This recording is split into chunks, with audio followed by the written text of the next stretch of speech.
In Makomboki area of Muranga County, construction technology at its best, with the Northern Collector Tunnel taking shape. Already, a 110-meter stretch of the 11.7-kilometer tunnel is in place.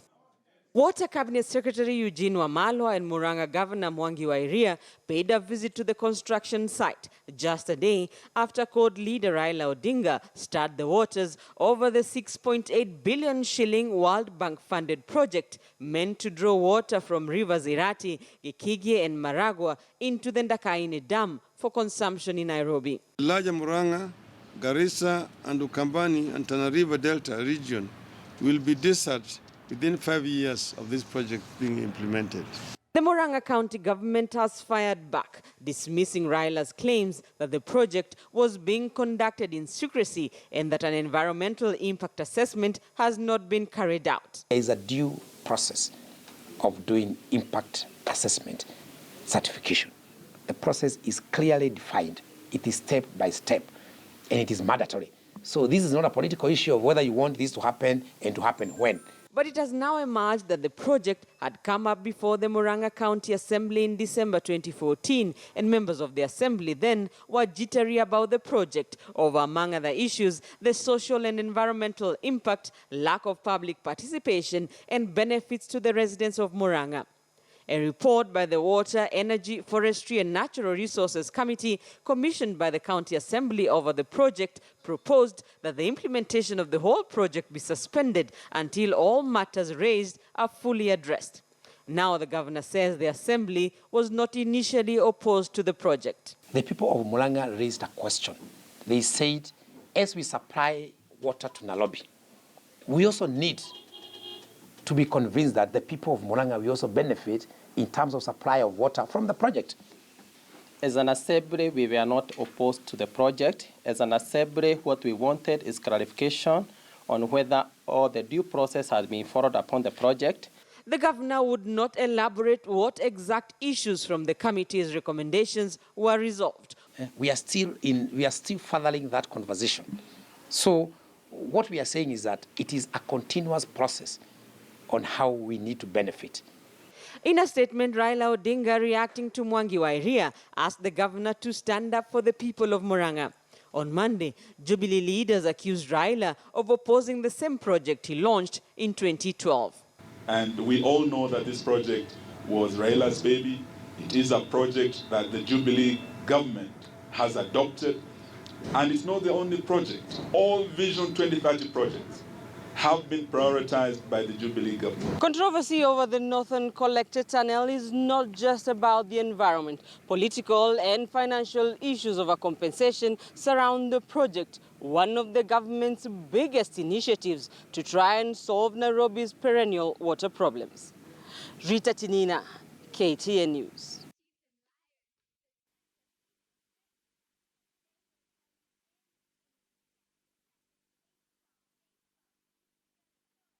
Water problems. Rita Tinina, KTN. All right, Rita Tinina, for us there, and indeed tonight here on The Last Word, we are venturing into those murky waters of the Northern Water Collector Tunnel project. Welcome to The Last Word. My name is Sophia Wanuna. Joining me tonight on the show to talk more about the developments we have seen there is Senator Paul Njoroge, as well as Dunstan Omari, who's a political analyst. And later on the show, early on KTN Prime, we had George Crowder, who's a hydrologist, talk to our Linda Ogutu and also some of the issues emerging. So we'll have a clip from that interview just for more perspectives from some of the experts looking into this developing story. Gentlemen, thank you so much for being with us tonight. So, Senator, I understand that you agree with Raila Odinga on the issues he has raised. Talk to us about that. One, let me say that I would agree with Raila that there's a problem because it has been there since 2012. This is not the first time we are really hearing about this project. It's only that I think en route, us in Jubilee, and especially the politicians, have really not been keen on some of these things, such that we give Raila mileage to bring them up when actually these are issues which has been existing. Why I say agree with him regarding the issues which some of the issues he has raised is simply because he's coming with issues which had been addressed by the National Environment Tribunal at some point in 2015. And remember, when this project was started, was almost initiated in 2012, the late Honorable John Mishuki objected, refused to allow the project to peak. Let's remember that. And at some point, the former president, or the retired president, went as to John Mishuki's word, because by then he was the Minister for Environment. And the person who really initiated this, I would call it more like an evil project, was Raila himself. When the cabinet, or rather the Minister for Water, was Honorable Charity Ngilu. But Michuki could not let it even kick off. All right, so those are the politics of the issue, but what specific issues do you personally have? Because you're nominated by TNA, so you're going against the grain in as far as the party politics are concerned. But talk to us about your specific issues that you agree with Raila that he raised. I think the issue of this project is not a party issue. This is not a political issue. This is a technical. These are technical issues. Correct. This has nothing to do with politics. And whomever is trying to politicize this thing, the issue of this project, is really messing the country, because we cannot be politicizing everything just because Raila comes from CORD, or rather is the leader of CORD. If he comes up with something which really needs to be looked into, I think I've no... Your point has been made there, sir. So I want us to talk about the specific issues you have. Yeah, let me say this. You see, tapping the water, which that line comes, that water which comes from Aberdare, and which is mostly used by people of Muranga and other counties, if I may put it, like eastern area part of it. I do not think it is in order to tap that water when it is the technical part of it has really given an objection into it. Because one, what will happen will be making Nairobi to benefit from this water, but leaving the people of the source area with no water. And for sure, if this the area gets dry, you see, we cannot reverse the decision after now the project has already been implemented. That's my worry. So who says the area will be left dry? Because the argument from the water minister is that those issues have been put into consideration. That just because there's water being tapped from a region does not mean that the same is going to be left dry. There is a distribution, because at the end of the day, not every area has, say, rivers or this and other facilities. So it's about making sure that you work with what you have to ensure that everybody across the board can be able to meet the demands. And we know in Nairobi there has been a huge deficit and shortfall when we're talking about water. That's what the minister, we've heard him say. Where did he get the technical report from? He's not telling us where he got the technical report from. Because I'm saying the first report which we received in 2015 was from the National Environment Tribunal. And according to the assessment, it was very clear that there was to be some problem once that water is tapped. Okay. Because you see, we cannot just tap the water just because we have some deficit here in Nairobi. And remember one thing, that if it happens or it works the way the CS is saying, is putting it, and then some problem arises later, how do we reverse that? Okay, let me bring in Omari into this, because we had the county governor come out surrounded by members from the county assembly, talking about the issues that had been raised have been settled. So Mheshimiwa here is saying that this is going to deplete the waters for the people of Muranga. So would you then see it, as you hear from all the various parties, that this county boss would actually come and defend a decision that would politically completely destroy him in his own region? Because if his people suffer, then that's the end of him, isn't it? Well, this issue has three dimensions. There is the political angle, there is the technical angle, there is the economic angle in terms of how does it affect Muranga County and a few other regions that tap that water, and does it have an effect on every Kenyan in this nation. My perspective one is, politically speaking, there is nobody from Mount Kenya region who is likely to oppose this era, because it is a Jubilee agenda. So politically, and when we are heading, but you're seated right to one who's opposing. So he's lukewarm. He's lukewarm. He's not lukewarm. He's very categorical about this not he might be political one. issue. Might be the prodigal son. My position is that it is suicidal if you come from the Mount Kenya region to raise that objection now, when it is towards an election time, reason being that the author and the mouthpiece of the opposition of this project is one Raila Odinga. So the question is very easy. You'll be branded a Raila Odinga guy, and you'll be sacrificed politically. That, to me, is one mistake that this nation has always had, that we look at issues from either Jubilee or CORD issues. Number two, we are looking at a project implementation.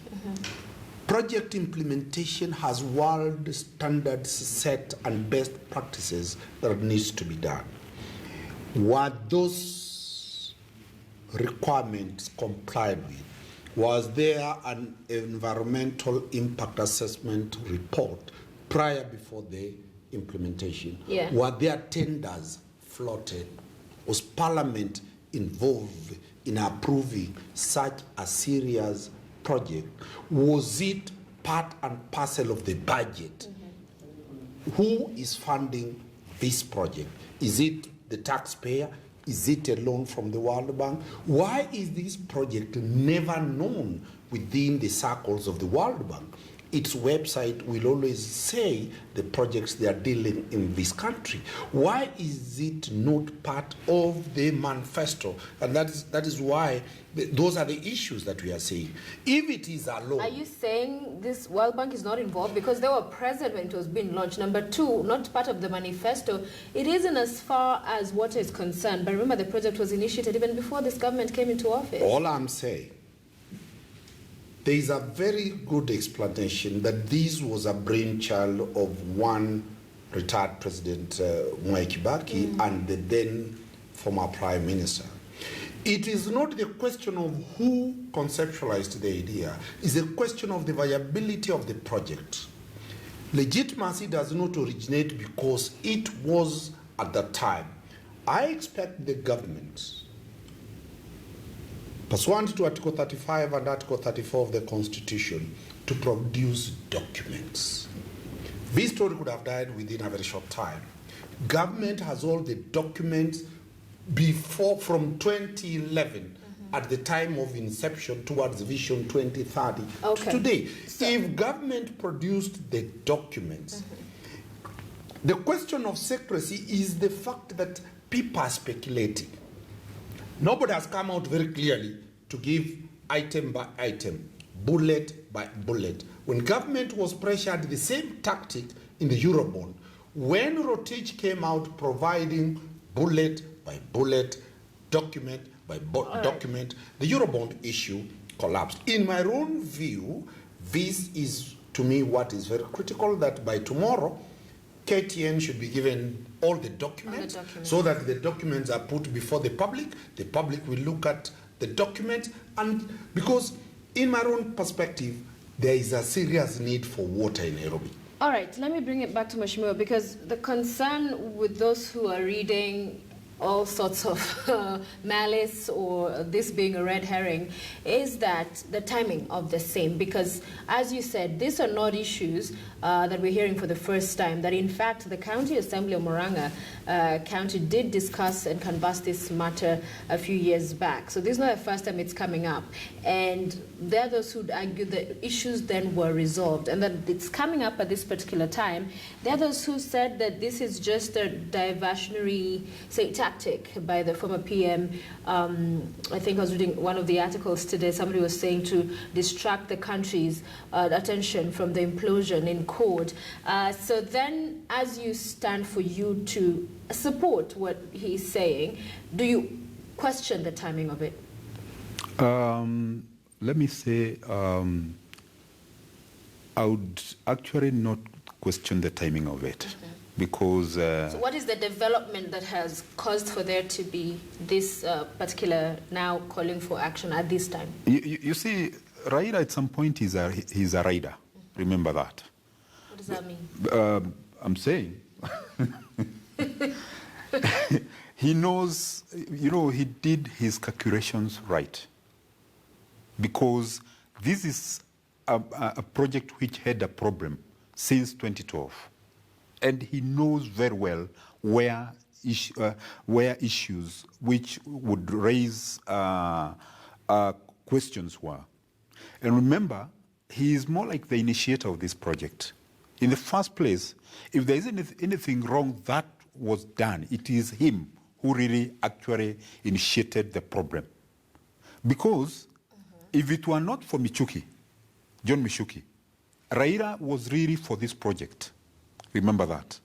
Yeah, so then do you agree with those who say it's kickback that he did not get, that now he's, you know... No, that's not... Because you're saying he's playing politics in that he's waited for a time, so you've sat then on information, which is what you're alleging, that would lead 5 counties to be to become deserts in 5, not 5 counties, but 3 to become deserts in 5 years. To play politics, the problem I have is one. Mm-hmm. Whomever inherited what Raila started, which was not in good faith, let me put it that way, when he started it, made a mistake. Because why do you inherit a project which is not viable? Because it can't be viable here in Nairobi, because we are crying that we have a shortage of water here in Nairobi. Mm-hmm. But where the whole project starts, probably, let me put it in Muranga, then how can we even attempt to leave people of Muranga suffering just to make it work for people of Nairobi? That one to me does not make any sense. Okay. And I think what my friend here have said, I would support him and say that I think this is not something to be politicized. Let documents be put on the table. Mm-hmm. If the CS feels that the project is ready to go, yeah, and you have heard even yourself when the governor was saying things, they're still moving slowly, working on these things. So everything has not been concluded. And let me tell you, there was a time the Muranga people went to court, yeah, fighting this project. Here we are talking of residents not being satisfied with the project at all.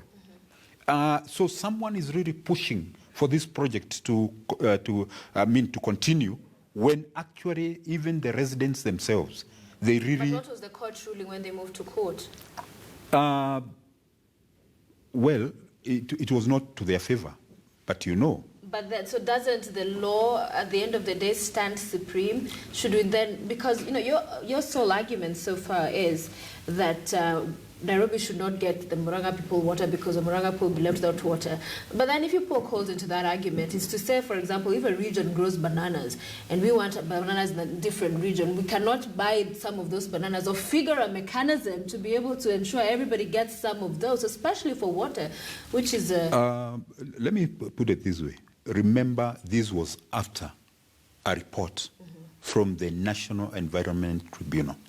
Remember that. Speaking of the National Environment Tribunal, because the technical... The National Environment Tribunal has in the past as well given a directive and a ruling against the Southern Bypass, the construction of the same. It had stopped the same saying for environmental reasons that should not continue. But it went ahead. So this is a body that appears to be a toothless bulldog, that it will give directives, but we don't see actions on the same. But you see, let me put it this way. You know, water is life. Indeed. And this is not an area we can really gamble with. Let me tell you that whether it means to sacrifice myself, committing suicide. Yeah, that one, you know what matters here is the most contentious issue over this whole project, because once we tamper with this, we continue tampering with this line of water coming from Aberdare, and you see, it is not only one county. Remember that. We are talking of quite a number of counties which will be affected. And we cannot just sit, because what I'm saying is, I think time has come even whereby the president himself really needs to come up and have the report given to him, yeah? A technical report. But you're saying the court ruled in the favor of this project, not the people of Muranga and the issues they raised. So I'm also not hearing from you concrete reasons as to why the project should not continue. But let me pick with you, Omari, something that Raila as well said in that press conference. He, in a sense, insinuated that the president should check his conscience in as far as this project is concerned on whether he is prioritizing his commercial interest or his interest, or the interest of the Kenyan people. What do you make of that kind of a comment? That the president could be involved in his private capacity? First and foremost, we are heading to an election time. Currently, as we stand, Raila's rating, if elections were held today, he will trail the president very badly. Raila has a mandate. He must reinvent himself. He must create ripples within Central Province. He must have a reason to come to Central Province. As a shrewd politician, he has a message specific for a particular region. When he's in Mars Island, he'll tell you, let us implement the TJRC report. When he's in Coast, he'll put the message about the land question. When he is all over, he has a particular message. He has been having a problem of getting into Central Province. Now he has something that will allow him to come and get audience in Central Province. But as a political analyst, I'll tell you, Kenyans don't vote in terms of development. Whether you put electricity and water and still give people in Mount Kenya region 10 million shillings from Raila, they'll still not vote for him. Still, whether the president does whatever he does in Luo Nyanza, still they not vote for him. We vote based on politics, on tribe. So the question that I want us to move away from is the political question and look at the question of the economics of this project. I will tell Kenyans for free who are watching, and almost 40 million Kenyans are watching the last word now. The question is, Mwai Kibaki in 1965 developed a sessional paper 10, which was the blueprint in terms of the development of this nation up to the coming of the Vision 2030. In the sessional paper number 10, the argument was that invest in the former White Islands. Then out of the trickle effect, the other regions will benefit from jobs being created and goods and services being supplied to that area.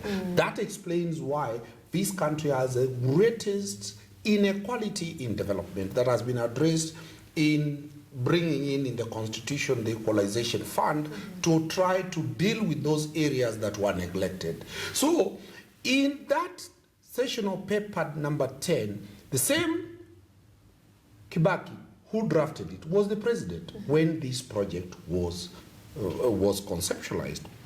Therefore, the question is that put water in Nairobi, the other regions will benefit. If Nairobi has water and we have TCAD, we have all these other conferences coming, other regions will get anyway. Nairobi generates more than 70% of the gross domestic income of this nation. So if that is the position, that is a very wrong type of position. Right.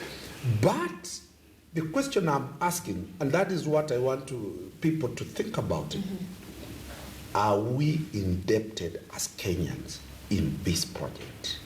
Are we likely to pay loans? How much is my child? How much is your child who is watching likely to pay? Because that is a loan for this nation. Right. And that is what I'm saying.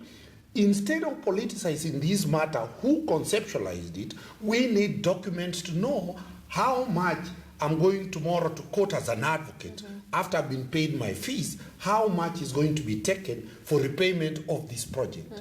Is this project viable? I am of the opinion that that project might be viable. It might be seen not to be viable, and there are attempts to stop it because of failure to provide an explanatory process. Government has not come out with an explanatory process. The communication channels of government are not working. Such allegations by Raila could not be as they are today. It is purely failure to communicate what is noble.